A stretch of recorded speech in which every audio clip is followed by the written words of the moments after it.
Good morning, students. Let's continue our chapter organizing. In this chapter, organizing, unit 5 or the chapter 5, you can say,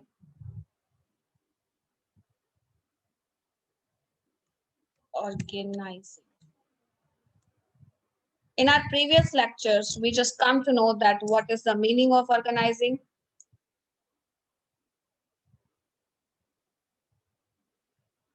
definition of organizing, its features of organizing as well.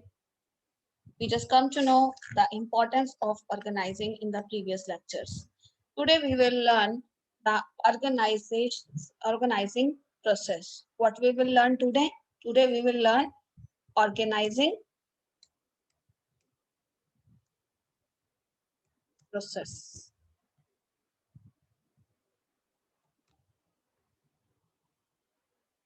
Like planning process we have done in which the various steps are to be taken, very similar to that in the organizing process, the various steps are to be taken. The first step that is to be taken, identification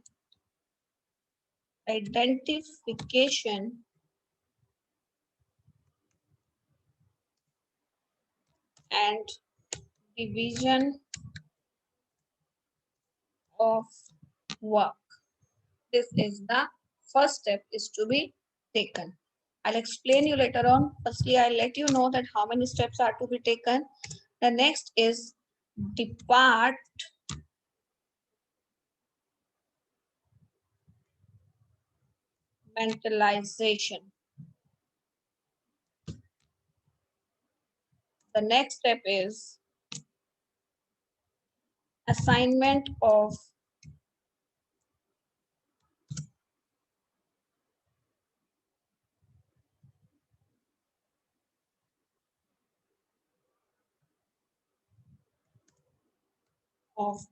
duties. The next one is establishing reporting relationship.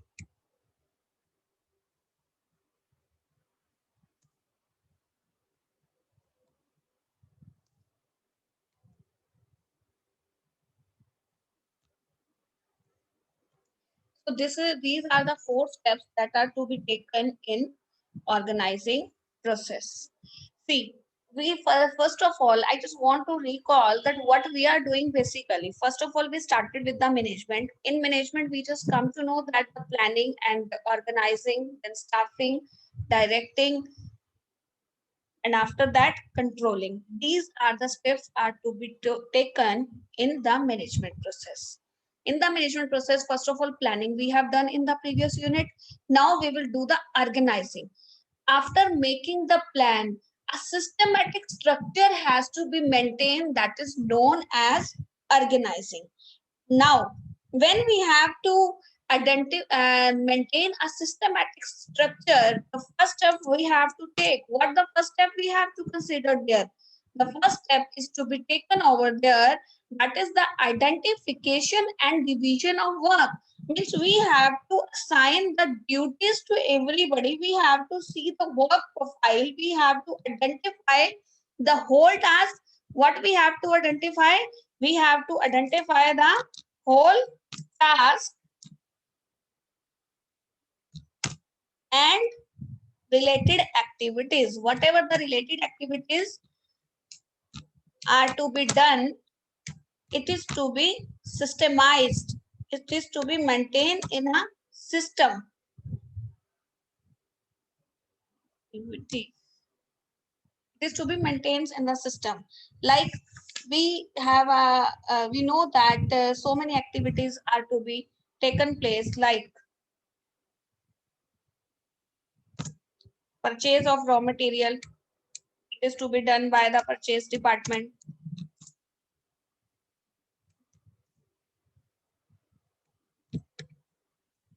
Machines, purchase department will do that. Production activities are to be done.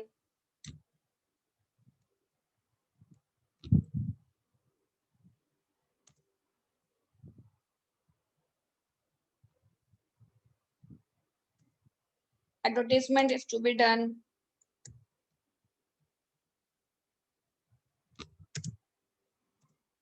Sales activities are to be done. Financial arrangements are to be made.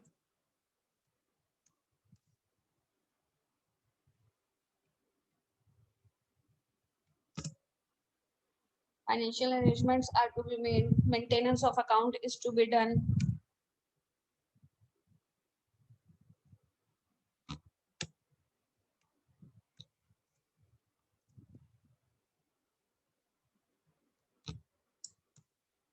Etc. So in this way, so many activities taken place in any of the business organization. So these activities can be done only when it is structured properly first. If we not prepare the structure of the activity, how it is to be identified? So first step of organizing process is, the first step is identification and division of the work. The whole task and related activities are to be done first of all. And what activities can it be? These activities can be the purchase of raw material, machines, production activities are there, advertisement is there, sales is there, financial arrangement are to be done, maintenance of the account is to be done. So many activities are to be done, and it is not possible for a single person to do all these activity. A group has to do together all this activity, and first of all, we have to identify that how much activities and how many activities are to be done in our business, and how it is to be divided among the people. Like we require in the sales department, we require 8 people. In the purchase department, we require 4 people. In the maintenance of accounts, we need 5 people are there. In this way, we have to maintain the structure first. We have to divide the work. After dividing the work, the departmentalization is to be done. When it is to be divided in various departments, we find in many of the business, production department is there, purchase department is there, finance department is there, and marketing department is there. The purchase department do the activity of the purchase. The marketing department do the related activity of marketing. Production department will do the production. Finance department related to the financial activity. The personal department will take care of the personnel who are working in your organization. So in how many departments it can be divided? It can be divided like purchase department,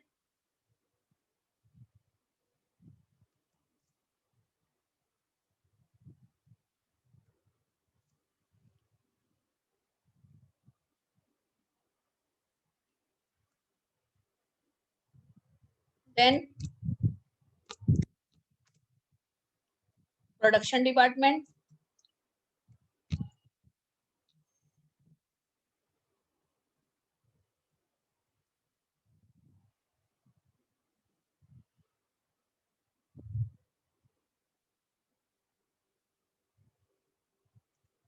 then sales department,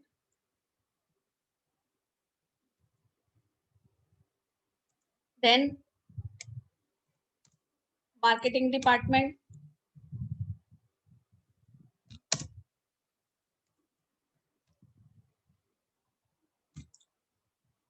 after that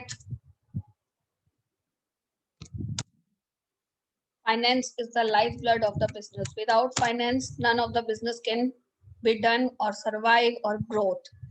Finance department is the department which take care of all the activities related to the finance. So finance department is there. After that, personal department. Personal means the human asset who are working in your business. All those people who are working in our organization, they are an important human asset for us. And it is very much compulsory for every business to take care of their human asset. So the personal department will take care about all the suggestions and grievances of the personnel who are working in the organization. So in this way, departmentalization is to be done. The next is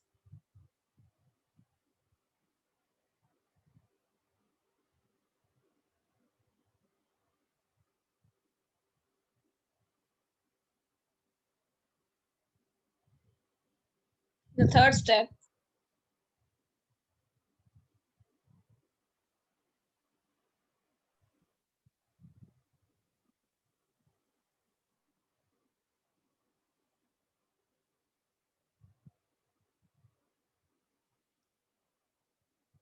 Yes, the third step is assigning of duties. After making the departments, the duties are to be assigned to everybody. Means their work profile, that what they have to do,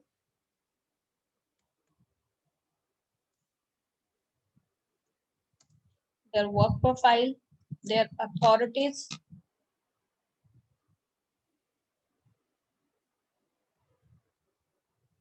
and responsibilities.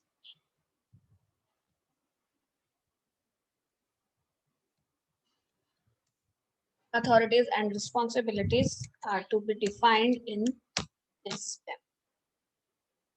Next is establishing reporting relationship. I told you again and again, as the team has to work there, there are superior and subordinates are there.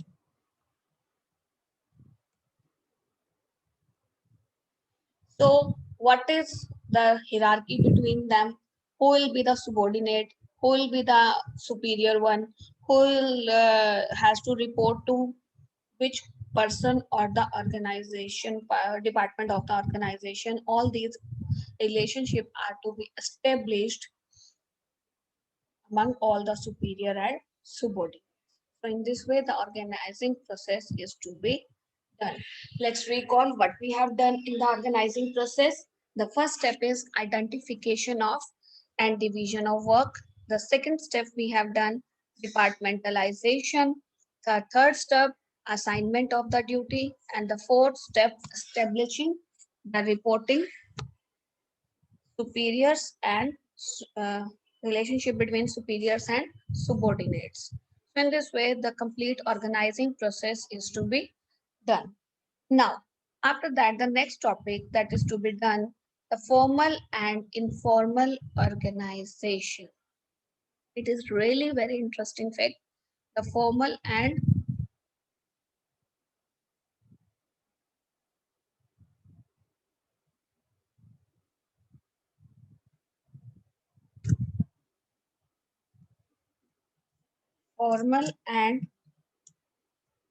informal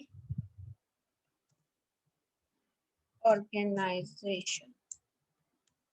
Formal organization. Formal organization is the organizational structure which is assigned by the management to accomplish a particular task. What is the formal organization?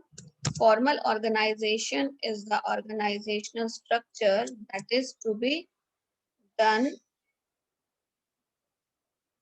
or maintained by the management to do a particular task. It is created deliberately. The formal organization, if I talk about, the formal organization is created deliberately. See,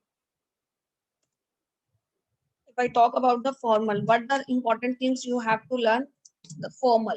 Formal means structure, organized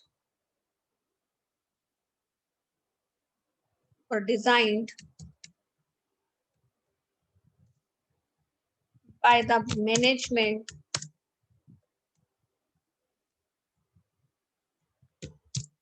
the structure designed by the management to accomplish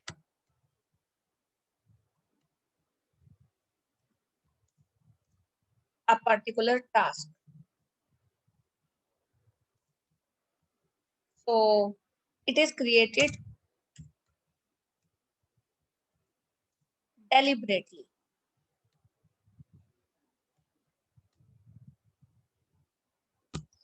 But if I talk about the informal organization,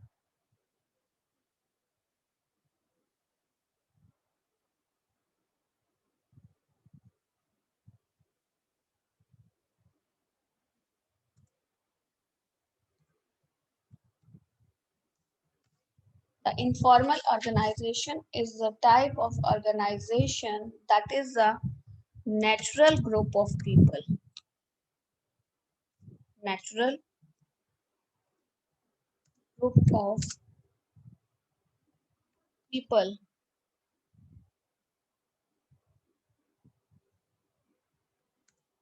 in the work situation